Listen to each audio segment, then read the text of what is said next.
Ya, oke. Selamat siang semuanya.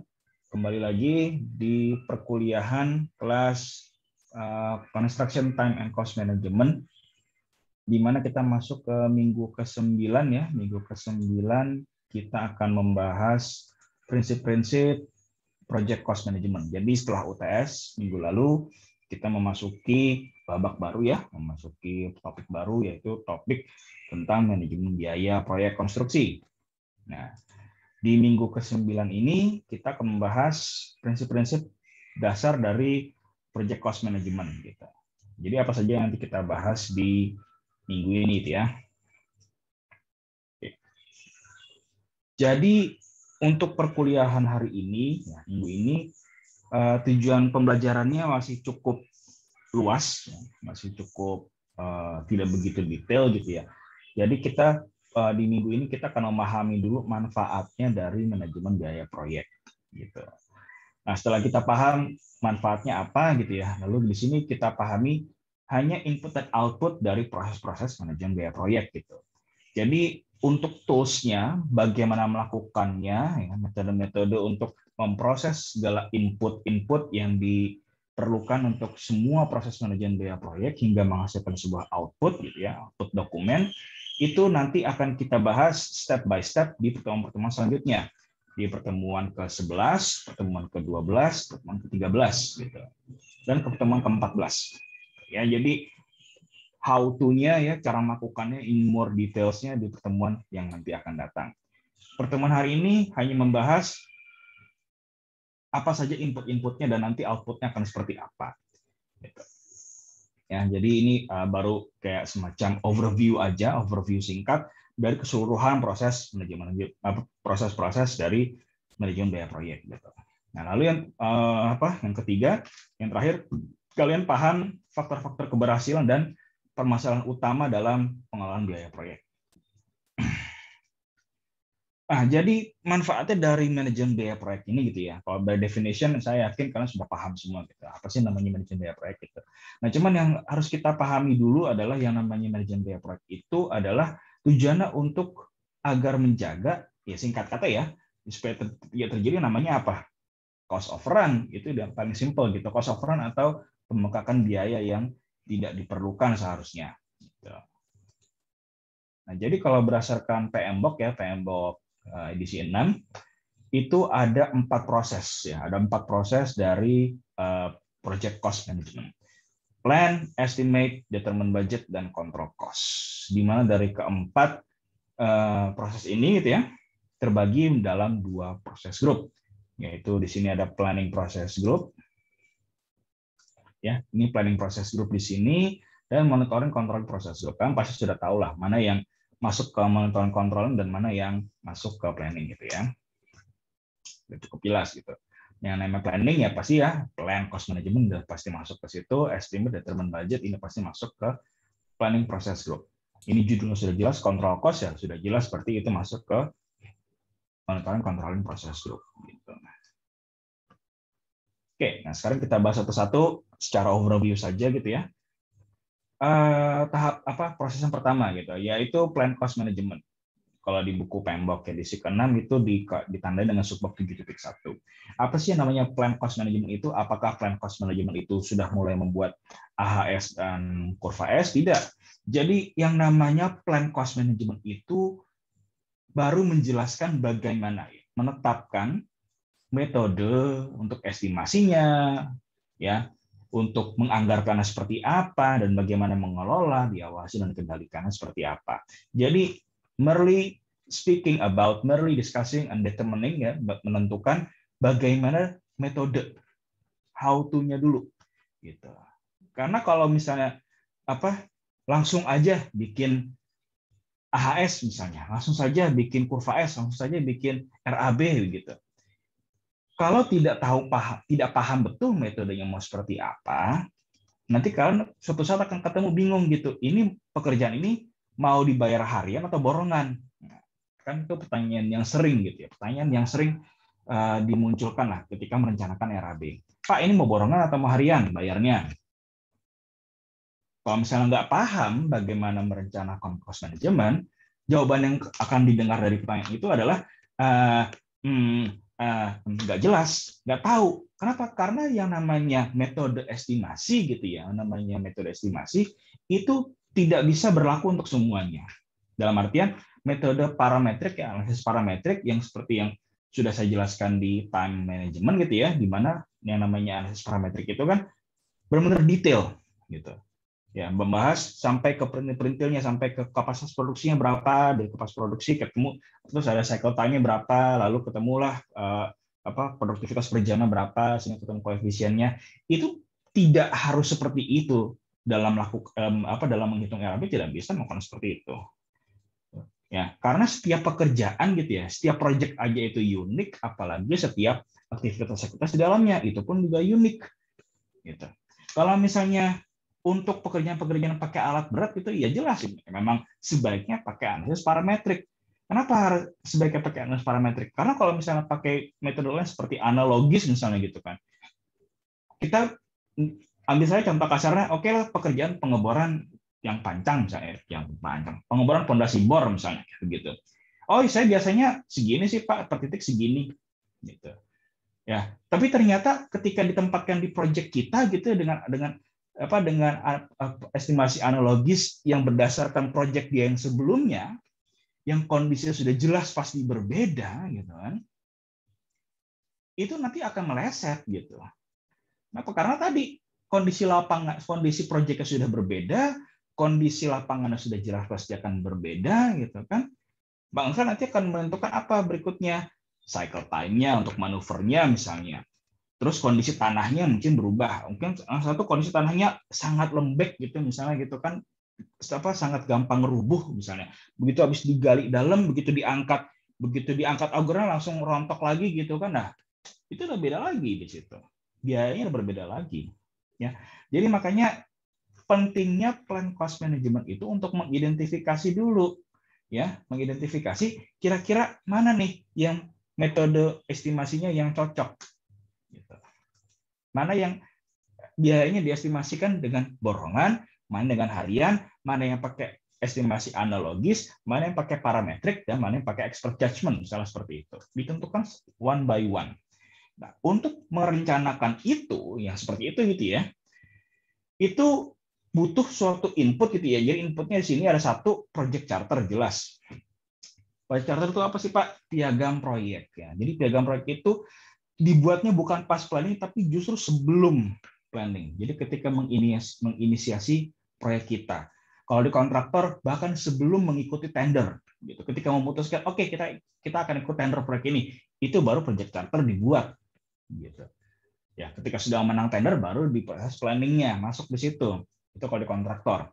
Kalau di owner kayak gimana?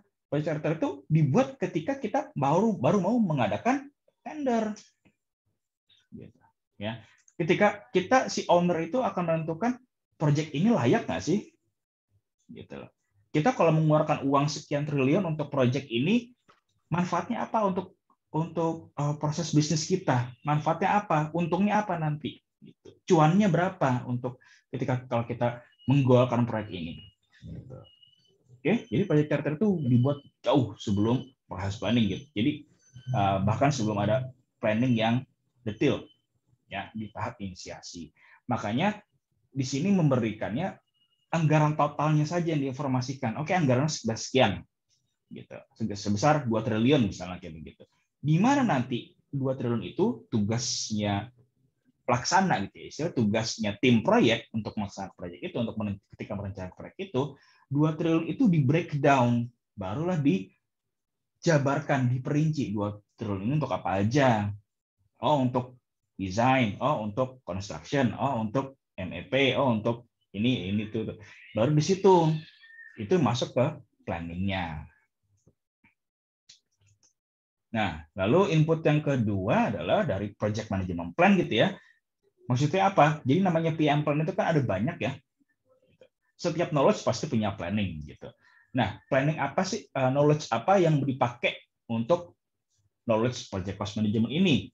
Ada dua knowledge management plan yang dipakai di sini. Ada 2 proses yang dipakai, yaitu pertama schedule management plan. Ya, Strategy manajemen plan itu apa? Memberikan informasi tentang proses bagaimana menyusun jadwalnya. Sumber daya apa saja yang dipakai. Nah, makanya kemarin saya katakan di tugas besar kalian gitu ya, di tugas besar kalian harap konsisten gitu. Dari tugas kelompok yang ke-1 sampai tugas kelompok yang kedua, nanti yang ketiga dan seterusnya, saya minta satu konsistensi.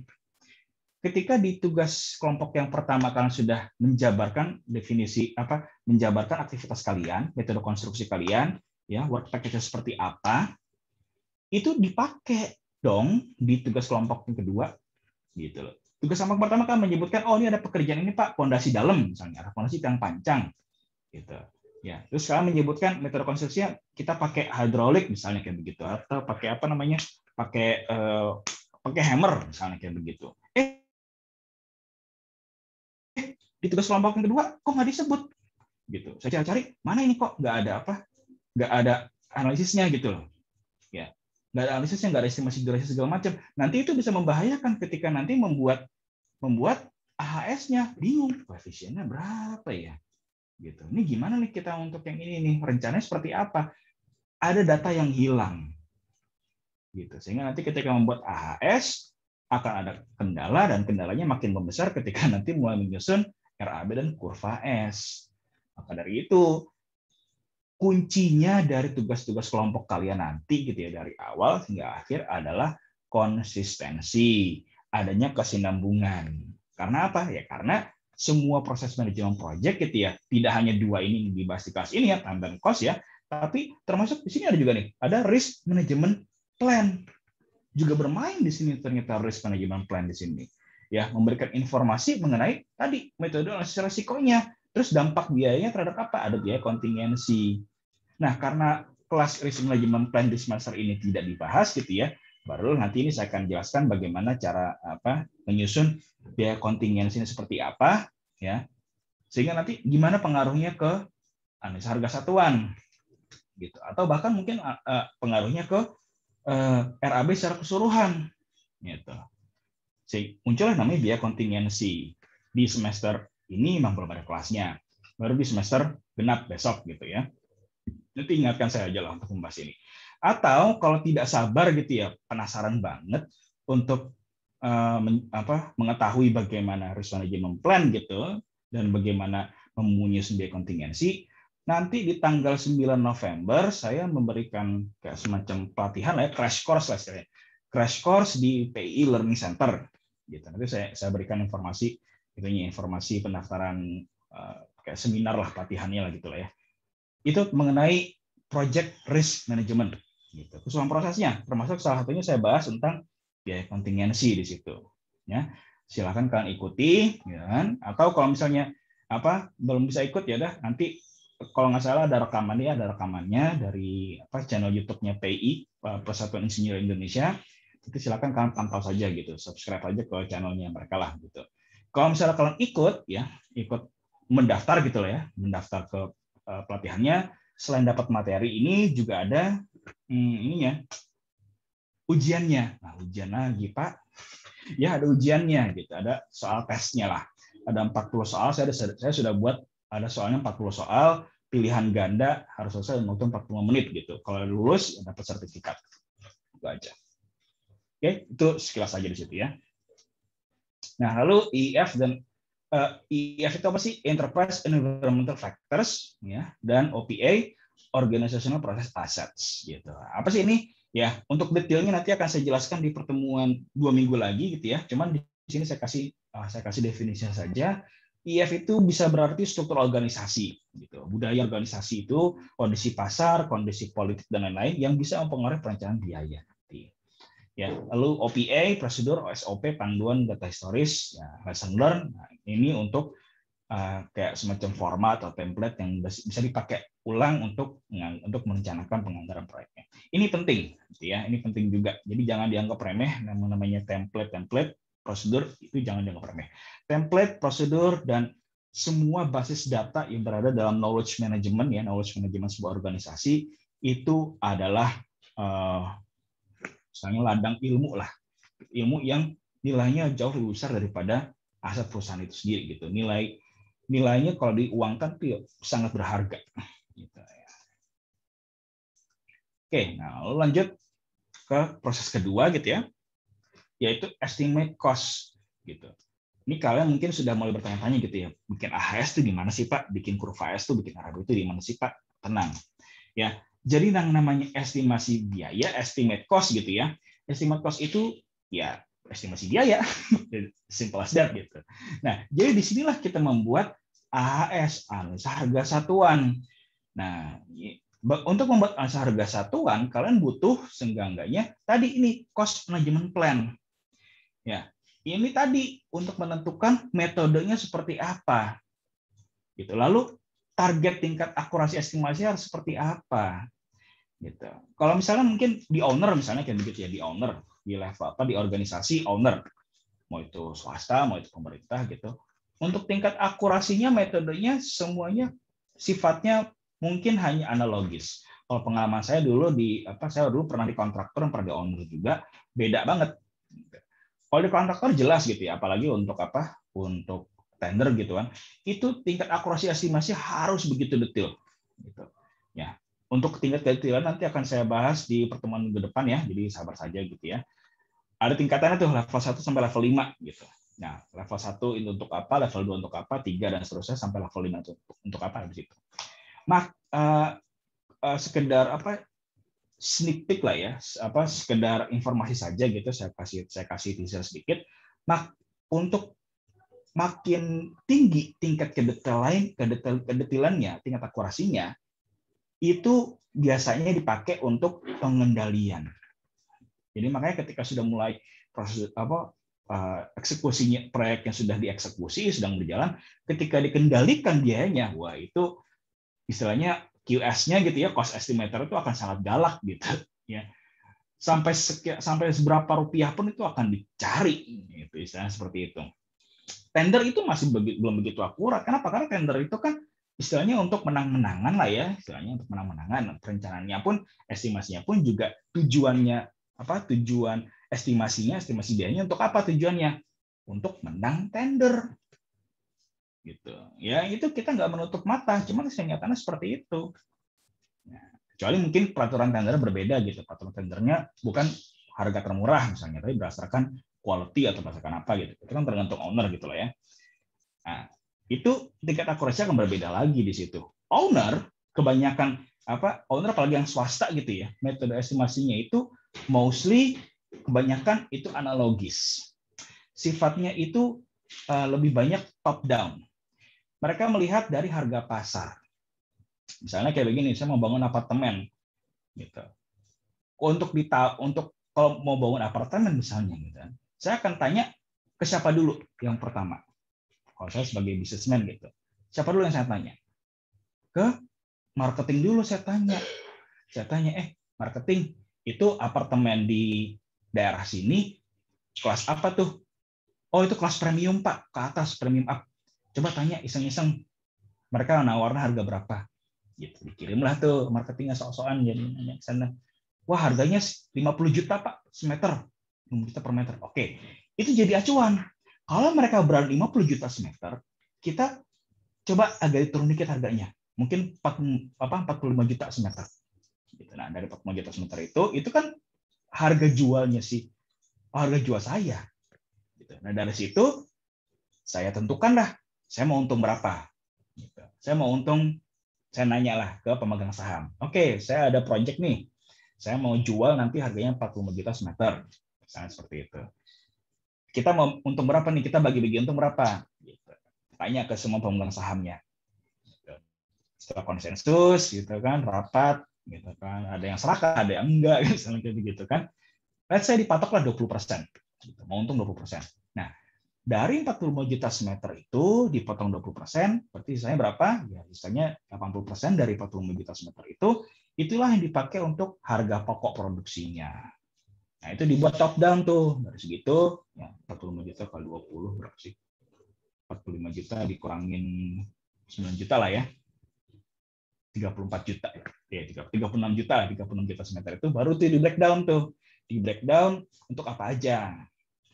Arsitek, dan untuk arsitek, untuk konsultan MNP, untuk ini segala macam. Nah, itu baru di breakdown di situ. Ya, itu kalau owner. Sifatnya lebih apa? Top down dan sangat general lah gitu. Konsekuensinya apa nanti? Konsekuensinya paling nanti ya dari 20% untungnya itu bisa berkurang kalau misalnya terjadi pembengkakan biaya. Kalau misalnya sampai bengkaknya sampai parah banget gimana, ya udah cari pembeli lagi, cari investor lagi gitu kan, omong-omong manis lagi lah gitu kan, dirayu-rayu lagi pemegang sahamnya, ayo dong mau dong suntik modal lagi dan segala macam. Oke, jadi seperti itu. Yang namanya metode tingkat akurasi estimasi itu balik lagi tergantung dari enterprise environmental factors-nya dan OPA-nya seperti apa. Gitu. Sama-sama owner pun ya sama-sama owner, tapi kalau sudah sifatnya berbeda instansi, misalnya ownernya itu kementerian, gitu kan, Kementerian PUPR deh misalnya deh, itu yang proyek konstruksi, itu mereka untuk estimasi biayanya tidak boleh pakai analogis. Nggak boleh pakai analogis. Makanya mereka mengeluarkan banyak peraturan-peraturan gitu. Untuk analisa harga satuan, peraturannya seperti ini. Apa format analisanya seperti itu gitu. Dikeluarkanlah jurnal harga satuan dan segala macamnya. Itu dan itu dibuka ke publik. Publik boleh beli, boleh lihat, silahkan gitu. Tujuan untuk apa? Supaya menjaga terhindar dari penyelewengan dan korupsi gitu. Ya dong, pemerintah itu kan pakai uang siapa? Uang kita, uang rakyat. Makanya estimasinya harus lebih detail. Kalau enggak, ya pakailah rompi oranye gitu, dibawa ke Kuningan gitu. Ya, kalau misalnya swasta gimana? Ya paling apa sih? Saya nggak tahu lah ya kalau swasta lah ya. Nah, setelah tadi cost management plan, menentukan metode tingkat akurasi dan segala macam, lalu yang kedua adalah kita juga harus tahu quality management plan-nya. Dari quality management plan itu kita bisa tahu daftar aktivitas apa nih, gitu. Daftar aktivitas penjamin mutu apa saja yang diperlukan. Apakah perlu ada testing kah, uji tekan, uji tarik, gitu kan? Apakah perlu ada destructive test kah? Destructive kan itu apa sih namanya destructive test? Tes yang dimana kita akan membuat sebuah sampel untuk nanti kita hancurkan, ya kan? Suatu produk suatu sampel tes yang nanti pada akhirnya dia hancurkan, ya itu kan nggak bisa kita jual ke owner dong, gitu. Owner nggak bisa pakai juga. Istilahnya nanti ini cost of quality ini ada nih cost of quality, biaya mutunya ini ada yang harus dikeluarkan. Istilahnya uang hangus itu. Nah, tapi dengan kita menginvestasikan sejumlah uang untuk quality, untuk destruction test itu, misalnya, berapa yang bisa kita ketemu? Gitu. Berapa yang bisa kita dapatkan lagi? Value apa? Bisa dapat kepuasan pelanggan. Pelanggan puas, oh ya, ini bagus nih quality. Saya rela bayar mahal, melebihi harga pokok produksinya, gitu misalnya. Nah, itu jadi ada bedanya antara cost dengan value. Ya, nah, perhatikan nih, ini paradigma baru. Bedanya value sama cost di situ. Oke. Nah, lalu yang ketiga yang kalian perlukan adalah acuan lingkup untuk pernyataan lingkup, WBS dan WBS Dictionary. Ya. Ini dari project management plan. Nah, lalu setelah project management plan ada dokumen proyek dari yang itu pertama lesson learn. Lesson learn ini kita dapat template atau format AHS dari proyek yang sebelumnya pakai apa. Lalu schedule lah ya, schedule ini juga perlu gitu. Schedule untuk apa ya tadi? Untuk dapat produktivitas pekerjaannya. Ini kan sudah saya bahas waktu itu, gitu loh. Bagaimana dari angka produktivitas menjadi koefisien harga satuan. Gitu. Makin ingat-ingat lagi, angka produktivitasnya makin besar, koefisiennya berarti makin besar atau makin kecil? Makin kecil angka koefisiennya. Angka koefisien makin kecil berarti harga satuannya makin mahal atau makin murah? Makin murah di situ. Ya, logika matematikanya seperti itu. Maka dari itu yang ketika kita bicara yang namanya produktivitas, koefisien, itu semua adalah kayak kecakapan. Kecakapan rahasia dagang ya, finesse istilahnya. Kontraktor, kecakapannya si kontraktor, bagaimana dia menstrategikannya. Bagaimana dia menstrategikan mengorganisasi kondisi lapangannya, peralatan-peralatan dia pakai, semua sumber dayanya sehingga menghasilkan produktivitas yang besar sehingga mengecilkan harga satuannya. Mengecilkan koefisien pengalinya. Selain itu ada harga satuan. Nah, harga satuan lagi-lagi bicara kecakapan negosiasinya si kontraktor. Dia bisa nego vendor seberapa bagus, bisa dapat diskon nggak dia tuh. Nah, itu lagi tuh itu bermain lagi. Itu nanti akan lebih detail lagi kita bahas minggu depan ya. Oke, lalu kebutuhan sumber daya di dalam schedule sudah, risk register. Oke, risk register ini sudah seperti yang kemarin gitu. Oh, risk register ini sebenarnya berguna untuk apa? Setiap tadi ya, yang namanya risk register itu nanti dia juga akan membahas tentang sumber daya yang diperlukan untuk menangani, ya, untuk merespon resiko. Itu juga akan menambah biaya menambah RAB-nya seperti apa. Nanti itu akan dianggarkan dalam biaya kontingensi. Sehingga outputnya nanti apa? Outputnya dua, estimasi biaya, harga satuan ya, ada harga satuan atau cost structure-nya. Lalu yang kedua adalah dasar-dasar estimasi, formatnya, ya, analisanya, hitungannya seperti apa, gitu, ya, penjabaran detail gitu. Ini dapat koefisien segini dapat dari mana? Ini pasti dapat harga satuan segini dari mana? Itu ada namanya dasar-dasar estimasinya. Yang tujuan apa? Menjustifikasi harga satuan. Ini penting. Kenapa? Nanti akan sangat berguna ketika dipakai untuk mengendalikan biaya. Nah, lalu masuklah ke yang ketiga, yaitu proses penentuan budget gitu. Setelah bikin AHS, lalu apa selanjutnya? Pembuatan RAB. Nah, disinilah yang namanya determine budget di situ. Ya, di mana inputnya ya, PM plan ya, cost management plan, resource, scope design ini sudah saya jelaskan dari proses sebelumnya. Project dokumen tadi ini berarti dari tadi proses 7.2 ya, masuk di pakaian 7.3 sudah jelas ya, harga satuan dikali volume ya dapatlah RAB. Ya, AHS, harga satuan, schedule, saya sudah jelaskan dari proyek sebelumnya. Yang belum saya jelaskan adalah dokumen bisnis. Itu apa? Business case dan benefits manajemen project gitu. Benefits dari manajemen project seperti apa? Apa sih business case itu? Business case itu tadi gunanya untuk mengidentifikasi atau menjelaskan faktor penentu kesuksesan project. Harus untung berapa? Nah, nanti ini akan dipakai business case ini nanti akan dipakai untuk ketika menjelaskan cadangan manajemen. Nah, manajemen reserve itu terlalu besar.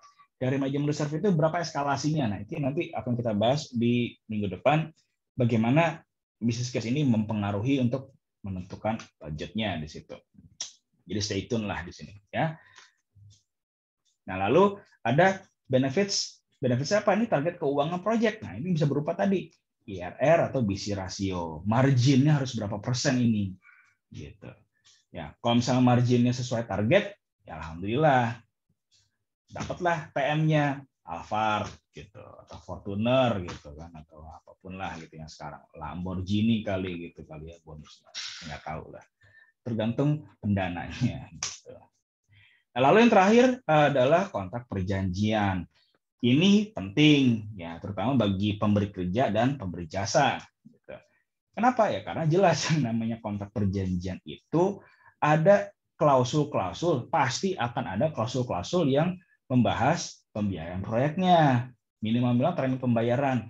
Bayaran mau per bulan, ya, mau berapapun progresnya tiap bulan, itu dibayar sejumlah dengan progresnya itu, atau bayar per progres. Progresnya berapa biasanya? Setelah DP 10%, berarti kan 30, 30, 25, misalnya kayak begitu. 5% itu retensi, dibayarkan setelah masa pemeliharaan, atau defect liability period. Nah, itu termasuk itu tuh, ya defect liability period, masa perawatannya mau berapa lama? 2 tahun, lama bener Pak. Gitu ya, 2 tahun nungguin 5% cair itu puyeng juga itu, gitu loh. 6 bulan Pak, nggak mau 6 bulan, maksud cuma 6 bulan gitu kan. Kalau ada kerusakan lewat dari 6 bulan, siapa yang nanggung? Ya owner. Gitu ya, nggak mau juga ownernya, setahun deh, ya udah setahun. Gitu. Jadi setahun baru 5 tahun cair. Yang 5% tuh cair maksudnya. Oke. Nah, kalau misalnya terminal pembayaran nanti jadi pilihnya pakai yang progres gitu. Nah, kalau misalnya proyeknya lama gitu kan, mau untuk mencapai angka 30% itu lama banget ya udah kontraktornya yang pusing gitu. Ya, seenggaknya kalau tiap bulan walaupun ada progresnya sedikit, seenggaknya kan dibayar. Gitu. Nah, pembayarannya itu apakah nanti bisa dipakai cukup untuk bulan sebelumnya ya itu lagi-lagi kecakapan sih kontraktor seperti apa. Mata uang yang digunakan pakai apa? Nah, ini juga penting juga nih, apalagi untuk proyek-proyek yang melibatkan pemegang saham dari atau pendana dari luar negeri. Contohnya, misalnya ya MRT lah ya, MRT Jakarta ya, MRT Jakarta misalnya. Itu kan dari Jepang ada, dari lokal ada, gitu ya, dari Indonesia ada, di Jepang ada, gitu. Yang segala macam peralatan, sumber daya, termasuk pegawai-pegawai yang dari Jepang dibayar pakai apa ya? Pakai yen, gitu. Kalau misalnya untuk keperluan-keperluan pembelian material di dalam negeri gimana ya? Pakainya harus bagaimana konversinya? Kalau mau dikonversi dari yen ke rupiah atau dari yen ke dolar misalnya untuk beli barangnya yang dihargai dengan dolar, pakai nilai kurs yang berapa? Gitu. Nah, itu ditentukan di kontrak perjanjian kayak begitu. Ya. Oke. Nah, sehingga nanti outputnya adalah cost baseline atau acuan biaya kurva S itu tadi, ya, karena sudah dikombinasikan, sudah diintegrasikan dengan dokumen project schedule gitu kan. Nah, terus setelah kurva S ada namanya funding requirements gitu. Bagaimana rencana pembayarannya? Gitu. Kalau misalnya perspektif si owner, dia akan melihatnya, gue mesti bayarnya bulanan atau per progres jadinya nih, setiap bulan gue mesti bayar berapa nih, gitu. Ya, kalau untuk kontraktor ya dia perspektifnya, gue setiap bulan dapat duit berapa nih, dibayar berapa nih. Lihat lagi di kurva S-nya, kan ada tuh bobotnya tiap bulan berapa. Sudah saya jelaskan di pertemuan kedua malah gitu, sudah saya jelaskan kan. Gitu. Nah, lalu yang terakhir adalah update dokumen harga satuannya. Pasti harga satuannya apakah ada perubahan atau tidak gitu. Nah ini nanti nih ya, ketika mengupdate dokumen proyek ini nanti nih ya, ketika sudah mempertimbangkan harga satuan yang ada gitu kan, sudah dibuat, lalu ada risk register masuk lah di situ, resiko mulai bermain di situ kan, mulai jadi variabel penentu juga di situ kan. Nah pasti mulai ada ini nih, tarik ulur gitu, kuat-kuatan, mahal banget ini harga satuannya. Nah ngomong kayak begitu, ini kalau harga satuan segini nggak mungkin menang tender nih. Nah, kan adalah tuh omongan-omongan keluar seperti itu tuh. Itu kalau harga satuan seperti ini, kontraktor nggak ada yang mau ikut tender, Pak, kemurahan. Nah, ada tuh ngomong itu tuh. Mulailah akhirnya diupdate lagi. Jadi prosesnya ini iteratif, muter gitu. Kalau misalnya budgetnya ini tidak disetujui, balik lagi ke proses sebelumnya gitu. Diupdate lagi. Jangan-jangan metode estimasi kita salah nih. Coba kita cek lagi deh. Gitu. Bener nggak sih kayak begini? Atau ada nggak metode lain? Nah, ya. Jadi ini prosesnya iteratif sampai akhirnya disetujui. Nah, ketika sudah disetujui, proyeknya berjalan, uang mulai dikeluarkan, lalu proses berikutnya adalah ya tadi kita kontrol uang yang dikeluarkan, ada kontrol cost. Oke, ini sudah saya jelaskan di sini ya. Funding requirement ya kan, funding requirement ini kan nanti uang yang diterima ya, kalau untuk siapa, untuk si kontraktor gitu. Nah, kalau misalnya pihak yang memberikan kerja gitu, apa mereka dapat? Deliverable, aset yang sudah jadi, gitu loh. Itu ada nilainya, ada value-nya. Itu pun juga dijadikan input untuk pengendalian biayanya nanti itu. Jangan-jangan uang yang sudah dikeluarkan segini banyak, value-nya nggak ada lagi, gitu. Cacat semua misalnya. Nah itu mulailah peranan quality management plan di situ bermain juga di situ akhirnya. Nah, itulah yang saya katakan tadi, work performance datanya gitu. Kalaupun misalnya proyek ini menghasilkan suatu barang jadi gitu, entah itu struktur beton atau kolom dan segala macam, itu semua kan adalah aset. Gitu. Aset yang memiliki value yang bisa diuangkan. Nah, data-data keuangan inilah yang nanti akan dihitung untuk menghitung tadi actual cost-nya, ya kan, atau earn value-nya berapa, gitu, ya. Nah ini kalian perhatikan baik-baik nih, ada yang namanya actual cost, ada namanya planned value, ada namanya earn value. Ini kalian harap camkan baik-baik, ingat-ingat karena nanti akan saya bahas lagi di pertemuan ke-14 ya, 14 betul. Nah, sehingga nanti ya dapat tadi actual cost-nya berapa, earn value, plan value, dipakailah untuk tadi menghitung data kinerja proyek. Cost variance. Apa sih namanya cost variance? seberapa melencengnya pengeluaran biaya kita. Schedule variance, seberapa besar kita terlambat. CPI, SPI, Cost Performance Index, SPI, Schedule Performance Index. Berapa indeks kinerja biaya kita? In more details, nanti pertemuan ke-14. Ya, cost forecast ya, perkiraan biaya nanti ke depannya berapa. Kalau kinerja saat ini bagus atau jelek, itu nanti akan menentukan ke depannya sampai proyek selesai itu berapa total biaya yang dikeluarkan, itu nanti ada metodenya lagi di situ.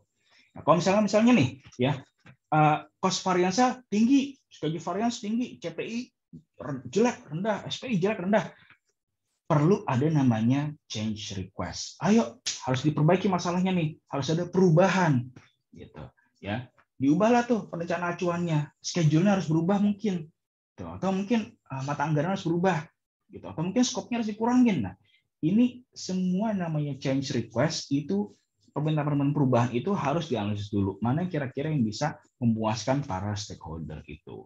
Apabila change request sudah disetujui, maka diupdate lah dokumen-dokumen proyeknya gitu. Yang diupdate lah asumsinya, AHS-nya, lesson register, semuanya diubah, semuanya diupdate gitu.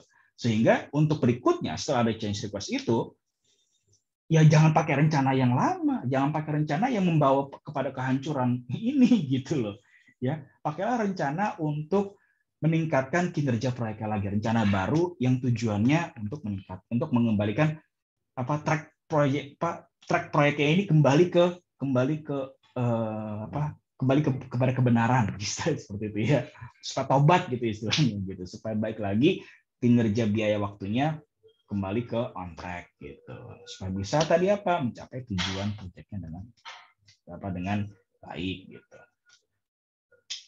Nah, kalau dari situ kan mereka kelihatan ya, sebenarnya isu-isu utama dalam project cost management itu ya tadi ya, cost of run Pak, ya cost of run itu the whole issue gitu ya. Nah, cuman dari mana sih itu sebenarnya kalau kita breakdown gitu ya, isu-isu utamanya dalam project cost management itu apa? Yang pertama, kenapa bisa terjadi cost of run?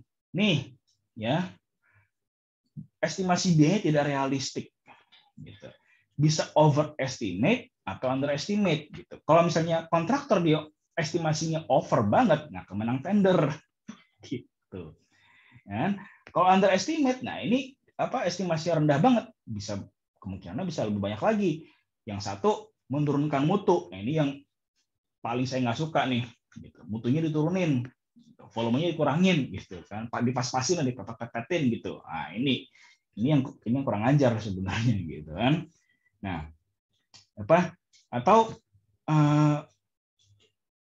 banyak lah ya, banyak, atau nggak mungkin menang, cuman nanti di belakang minta kerja tambah, gitu ya, kerja tambah gitu.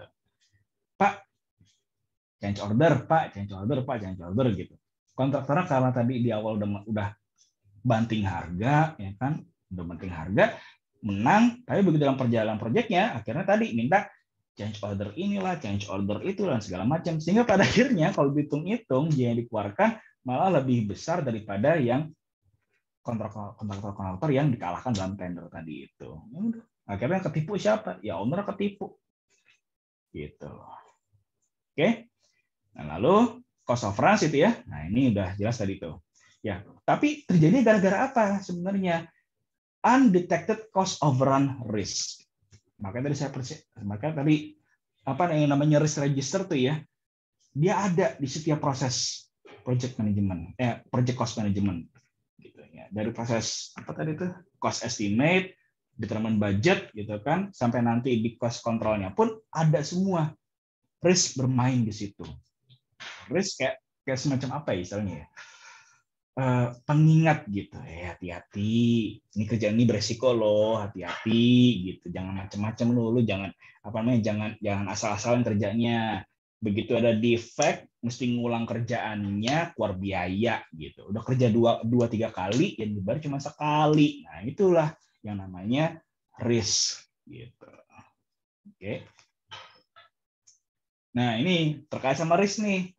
Ya, istilahnya gini, yang namanya project gitu ya, resiko gitu ya, namanya resiko di project gitu. Mau udah sehati-hati apapun, misalnya sepandai-pandai tupai melompat, ya suatu saat bisa jatuh juga. mau sejago apapun si project manajernya gitu kan dalam merencanakan project, dalam mengestimasi biayanya, istilahnya mau estimasi biayanya udah pakai software secanggih apapun, udah pakai BIM sampai 5D, 5 dimensi atau 6 dimensi malah gitu kan. Kalau misalnya pada akhirnya juga bakal melenceng, ya harus siap. Di sinilah tadi saya katakan sekali lagi, pentingnya manajemen risiko terhadap manajemen biaya itu ini untuk menyiapkan cash reserves-nya, cadangan kontingensinya. Bagaimana merencanakannya supaya tidak terlalu lebay, tidak berlebihan banget gitu kan. Ya sekarang kalau misalnya dianggarkan 100 miliar misalnya kayak begitu. Kita udah matok, udah pakai biaya kontingensi 10% gitu kan. Jadi pakai 90 miliar untuk produksi. Emang bisa. Gitu. Kalau misalnya ternyata mau bagaimanapun ternyata ongkos produksinya itu adalah let's say 99 miliar gitu kan misalnya. Masa biaya kontingensinya tetap kita harus stuck di 1 miliar? Kan nggak mungkin. Ada caranya. Menemukan titik tengahnya seperti apa. Tadi perhitungan biaya kontingensi. Nah, ini juga termasuk isu cash flow. Nah, isu cash flow untuk apa maksudnya? Tadi seperti saya katakan, yang namanya nanti in business gitu ya, in business process atau in project gitu ya. Project kan juga bisnis kan ya. Kita mesti lihat project construction project as a business. Kalau kita bicara bisnis, tadi ada uang masuk, ada uang keluar gitu. Seringkali ketemu apalagi di project swasta ya. Kontraktor sudah melakukan pekerjaan ini, invoice sudah diterbitkan, tapi uangnya nggak cair. Begitu uangnya belum cair-cair, tapi tetap ada perintah dari si owner, enggak, tolong tetap lanjutkan gitu. Nanti invoice bulan ini akan kami rapel ke bulan depan.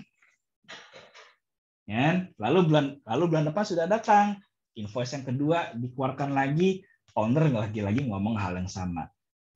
Tolong Pak, kita lagi usahakan pembayaran pertama, yang kedua ini akan kami rapel dengan yang pertama, yang kedua akan kita rapel ke yang ketiga. Ini terjadi berulang-ulang. Sehingga sampai akhirnya kontraktornya bangkrut, nggak punya uang, nggak bisa jalan. Udah, terjadilah cash flow issues-nya. Makanya tadi seperti saya katakan, ketika tadi apa tuh di proses apa tuh yang 7.3 ya, determine budget, yang namanya funding requirement itu menjadi hal yang sangat vital. Ya, namanya procurement agreement ya, namanya perjanjian, namanya kontrak, ini menjadi masukan yang sangat penting. Untuk apa ya? Namanya kontrak itu kan apa? Mengikat, gitu. Berlaku kepada para pihak-pihak yang berada dalam kontrak itu, pihak satu, pihak kedua. Kalau misalnya owner sampai gagal bayar, harus ada konsekuensinya dong. Gitu. Ya jangan mentang-mentang dia owner gitu kan, dia bisa seenak-enaknya, nggak bisa juga kayak begitu. Ya. Pemberi kerja dan penyedia jasa harus sama-sama menghormati kontrak, karena kontrak itu dokumen hukum yang mengikat para pihak. Kalau misalnya kontraktor owner sampai gagal bayar gitu misalnya sesuai dengan perjanjiannya, melanggar kontrak, ya harus ada konsekuensinya. Bawalah ke arbitrase kalau bisa gitu. Oke. Nah, lalu apa sih menyebabkan masalah-masalah proyek, faktor-faktor dominan apa saja sih? Nih, ya. Yang pertama, acuannya, panduan untuk merencanakan, untuk mengestimasi, untuk menentukan budget hingga mengendalikannya nggak benar panduannya. Mungkin ada yang salah. Misalnya harusnya untuk aktivitas tadi penggalian misalnya ya, penggalian gitu kan. Harusnya bisa diestimasi secara parametrik, cuman akhirnya pakai analogis misalnya seperti itu. Atau mungkin estimasi analogis pakai tapi pakai datanya proyeknya sudah 10 tahun yang lalu. Sudah terlalu outdated, sudah sangat usang datanya gitu. Udah gitu diestimasinya nggak perhitungkan faktor inflasi. Wah, udah. Itu udah makin kemana-mana lagi gitu. Pak, kita mau bikin proyek bendungan, Pak, misalnya kita. Proyek bendungan tahun 2020. Gitu. Ya udah, berapa estimasi biayanya? Ya udah Pak, kita coba aja pakai data proyek Bendungan Jatiluhur. Bendungan Jatiluhur itu dibangunnya tahun berapa, Mas? Zaman saya masih bocah itu kan, zaman saya masih anak kecil itu udah dibangun. Itu inflasinya sudah berbeda, biayanya sudah berbeda. 1 miliar rupiah zaman Orde Lama itu udah nggak ada artinya di zaman sekarang, misalnya kayak begitu. Ya.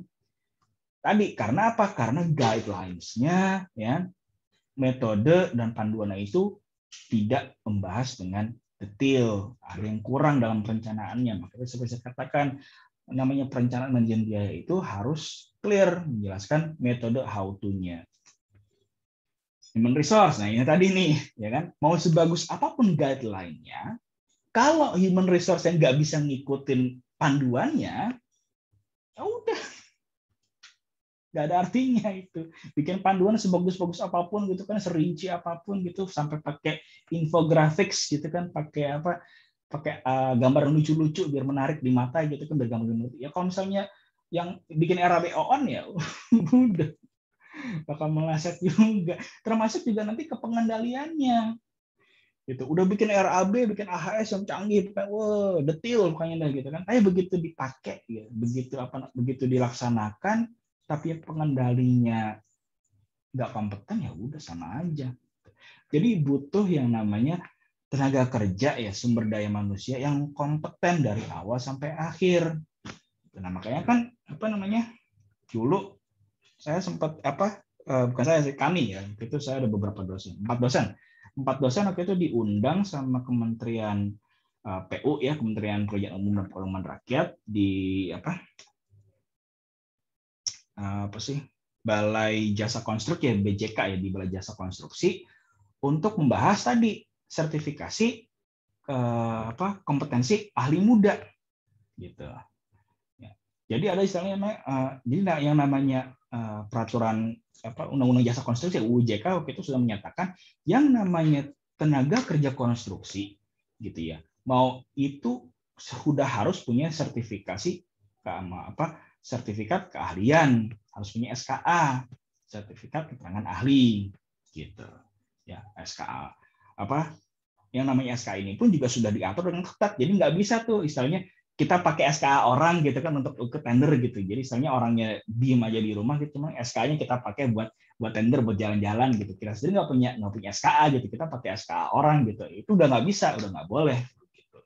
Ya, bisa kena pidana itu di situ. Nah, tadi yang namanya SKA itu membuktikan apa? Kompetensi tenaga kerja konstruksi. Gitu. Oke, itu topik lain lah ya, topik SDM gitu, tim manajemen proses. Gitu. Oke, nah lalu yang faktor yang ketiga adalah kompleksitas yang terlalu tinggi, proyeknya terlalu rumit, gitu. Ya, terlalu kompleks, syaratnya kebanyakan, misalnya. Ya, kayak misalnya contohnya proyek infrastruktur zaman sekarang lah ya, gitu. Mau itu LRT, mau itu MRT, apalagi ketika proyeknya itu sistem delivery-nya itu sudah bukan tradisional. Yang tradisional kayak gimana sih? Owner merancang pakai bantuan konsultannya dia gitu kan. Ngedesain, desain itu diapain? Dibid, ditawarkan, lalu dibuild. Itu sistem delivery project yang cukup simple gitu ya, yang cukup simple. Tapi sekarang yang namanya permintaan gitu ya, yang namanya permintaan pasar di industri konstruksi makin kompleks. Akhirnya minta kayak gimana? Saya nggak mau pakai design bid build, maunya pakai apa? Muncullah design and build. Jadi si kontraktornya itu dia juga yang merancang, dia juga yang ngebangun. Kompleksitas meningkat. Saya nggak mau pakai design build, saya mau pakai EPC. Wah, udah makin pusing lagi EPC. EPC proyek apa? Proyek-proyek manufacturing, bikin pabrik atau bikin tambang, oil and gas, itu kompleksitasnya makin tinggi lagi. Makin tinggi kompleksitasnya, makin tinggi resikonya, makanya makin besar juga kemudian terjadi cost of run-nya. Claims and disputes, nah ini juga nih tadi terkait sama tadi cash flow yang macet gitu kan. Scope baseline yang abu-abu, yang nggak jelas misalnya. Ya, scope baseline-nya tadinya misalnya hanya menyatakan pekerjaan dinding, pokoknya dinding harus terbangun. Kan dinding elemennya ada banyak, nggak cuma bata aja, ada plesterannya, ada aciannya, ada catnya, ada cat dasar, ada cat lapis. Itu harus dijelaskan. Si kontraktor begitu menerima scope baseline yang abu-abu seperti ini, yang nggak jelas seperti ini, yang rancung, dia akan sulit mengestimasi biayanya. Tadi lagi-lagi begitu ada kesulitan dalam mengestimasi, muncullah asumsi-asumsi yang tidak berdasar. Asumsi-asumsi itu adalah sumber masalah. Syukur-syukur kalau asumsinya benar, syukur-syukur kalau asumsinya tepat. Kalau asumsinya salah, meleset, nah, terjadilah resikonya. Nih, ya, scheduling yang tidak tepat gitu, ngaret, ya kan? Ada sumber daya yang nganggur gitu kan? Alat berat ini sering terjadi nih. Alat berat sudah masuk, sudah bayar ongkos mobilisasi. Begitu alat berat sudah dimobilisasi, masuk ke site, mau dia diem, ya, dia diem pun argonya jalan, gitu, ya. Jadi strategi site management, gitu ya, strategi pengelolaan lapangan, ya, yang nanti bisa membuat alat berat begitu masuk langsung berproduksi itu diperlukan di situ. Ya, kalau misalnya alat berat itu kelamaan idling, ya, kelamaan nganggur, produktivitas akan ngedrop di situ. Begitu produktivitas yang ngedrop, ya, mengecil, yang terjadi apa? Koefisiennya makin membesar, yang koefisien pengalih harga satuan makin besar, yang terjadi berikutnya apa? Harga satuannya makin mahal. Nah, lagi-lagi tuh logika matematikanya kepake lagi tuh, ingat lagi lah di situ ya. Risk management planning. Ya, udah, ini sudah saya bahas panjang lebar tadi tuh. Yang terakhir, ya tadi organisasi yang korup, tidak profesional, jelas gitu. Yang kalau misalnya satu kantor hobinya tilep sana sini gitu kan, ada vendor mau masuk, ya entertain saya dulu, ya adalah kita nego harga lah di karaoke, nah tuh, ya kan, kita bahas harganya di sini di kafe sinilah, nah tuh itu udah nggak bener kayak begitu tuh, tidak profesional.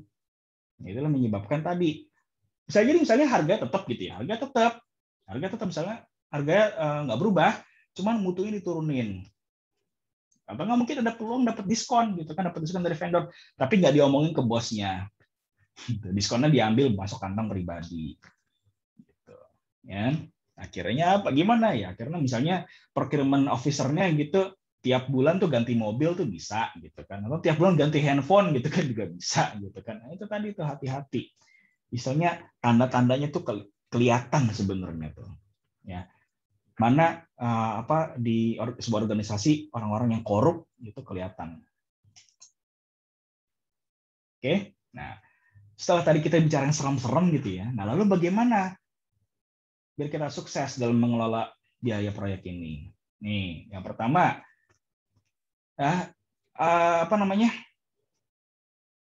pertahankan mutu ya, bukan mutu proyek ya, bukan manajemen mutu ya, tapi pertahankan mutu kualitas dari rencana manajemen biayanya. Integrasikanlah dengan rencana manajemen biaya gitu. Termasuk juga pertimbangkan juga tadi biaya terutama juga ke manajemen risikonya juga gitu. Harus dibicarakan jadi ketika merencanakan cost management itu diintegrasikan dengan schedule management plan, tentu juga resiko itu kayak memayungi semuanya, memayungi keduanya gitu. Makanya nggak saya sebut di sini gitu. Nah, ketika merencanakan cost management plan itu ajak para expert gitu. Kan kita punya QS consult, kita punya quantity surveyor gitu, punya estimator gitu kan. Lalu juga ada planner. Planner ini apa sih? Planner itu scheduler. Planner inilah yang nanti akan menentukan metode konstruksi seperti apa gitu. Jadi yang namanya kita bicara schedule management itu ada dua keahlian. Scheduler dan planner gitu. Planner ini biasanya dia tidak di bawah, kalau dulu saya di kantor saya dulu di kontraktor itu, yang namanya planner ini dia ini bekerjanya tidak di bawah divisi konstruksi, tidak, tapi dia ini bekerja di bawah divisi kontrak, gitu, ya, coba divisi kontrak. Kenapa kok seperti itu, Pak? Karena planner ini sifatnya dia itu mengkaitkan aktivitas-aktivitas yang dalam scheduler itu dengan kontraknya, termasuk untuk pengelolaan biayanya. Jadi sifatnya si planner ini dia lebih holistik, lebih menyeluruh. Dia sampai harus bisa paham kontrak juga, ya kan? Dia sampai juga harus bisa paham biaya juga, termasuk ke scheduling juga. Gitu. Kalau scheduling itu lebih banyak bicaranya kayak tadi, angka produktivitas, ya kan, urutan-urutan pekerjaannya seperti apa, itu schedule seperti itu, ya. Tapi mungkin di beberapa organisasi konsep itu bisa beda-beda juga gitu ya. Jadi tergantung budaya organisasi seperti apa, kebutuhan organisasi seperti apa. Ini istilahnya apa sih, pembagian tanggung jawabnya, mau itu schedule atau planner, itu sudah menjadi ranahnya human resource management gitu. Oke. Kalau misalnya kalian ada yang tahu gitu seperti apa detailnya, monggo silakan sharing gitu ya. Oke. Nah, kualitas pengendalian biayanya gitu ya. Fokus terhadap risiko-risiko yang paling dominan atau risiko-risiko paling besar yang kalau sampai terjadi dampaknya sampai besar gitu. Termasuk klaim-klaim kontrak. Nah, ini hati-hati ini di sini nih. Oke. Maka dari itu untuk menekan biaya itu lebih baik menggunakan earned value management di sini. Nah, nanti itu akan kita bahas di pertemuan ke-14. Oke. Ya. Lalu bagaimana lalu time manajemennya harus berkualitas juga. Gunakan penjadwalan yang realistik gitu. Ya udahlah, misalnya ada yang namanya misalnya jangan kayak membangun candi Prambanan atau Tangkuban Perahu lah gitu istilahnya. Maunya cepat-cepat gitu, semua harus cepat. Ya nggak bisa kayak begitu juga. Iya sih, durasi yang makin lambat, sewa alatnya makin murah gitu kan karena makin cepat gitu. Tapi hati-hati, ada banyak faktor-faktor yang berperan. Terburu-buru dalam mengerjakan pekerjaan, resiko berikutnya apa? Terjadi namanya defect. Atau yang terparah, terjadi kecelakaan kerja. Defect, kecelakaan kerja, dan semua isu-isu lain itu nanti pada akhirnya apa? Akan membawa masalah yang menambah biaya juga. Gitu. Complexity management, gitu ya. Kelolalah kerumitan proyeknya. Gitu. Kalau misalnya scope-nya terlalu luas, terlalu rumit, klarifikasi. Ya, diklarifikasi lagi. Kita yang namanya pemberi jasa gitu ya, pemberi jasa itu ingat punya hak loh untuk menolak. Aduh Pak, ini kebanyakan, ya udah nggak apa-apa deh, dikurangin biayanya. Gitu. Tapi saya nggak perlu ngajarin yang ini. Kontraktor punya hak loh. Yang penting apa? Hak dan kewajibannya itu sama-sama diatur dalam sebuah kontrak. Kontrak itu melindungi para pihak. Kalau misalnya emang kontraktor nggak sanggup untuk mengerjakan lingkup yang rumit, yang boya diomongin gitu loh, jangan jadi yes man. Ya, siap Pak, siap bos. Akhirnya ngerjain asal-asalan, malah jadi masalah. Nih ya, HR competence and leadership gitu jelas. Program strategi, nah ini tadi nih. Gitu. Gimana negosiasi kalian untuk mendapatkan harga satuan yang murah dari sebuah vendor? Gitu, misalnya, bagaimana mendapatkan harga yang murah tapi tetap berkualitas seperti apa? Bagaimana kalian membagi peluang gitu kan supaya nggak cuma untung di proyek yang saat ini, tapi untuk proyek-proyek berikutnya itu menjadi kecakapan berstrategi untuk hal pengadaan. Hal yang terakhir, kelolalah resiko-resiko kontraktual. Ya, ingat ketika membicarakan resiko-resiko, mau itu kontraktual, mau itu apapun resiko-resikonya itu, yang namanya pencegahan selalu lebih baik daripada apa? Daripada merespons secara reaktif. Oke, terima kasih sudah hadir dalam perkuliahan hari ini. Kita akan jumpa lagi di minggu depan. Sampai jumpa di minggu depan. Terima kasih.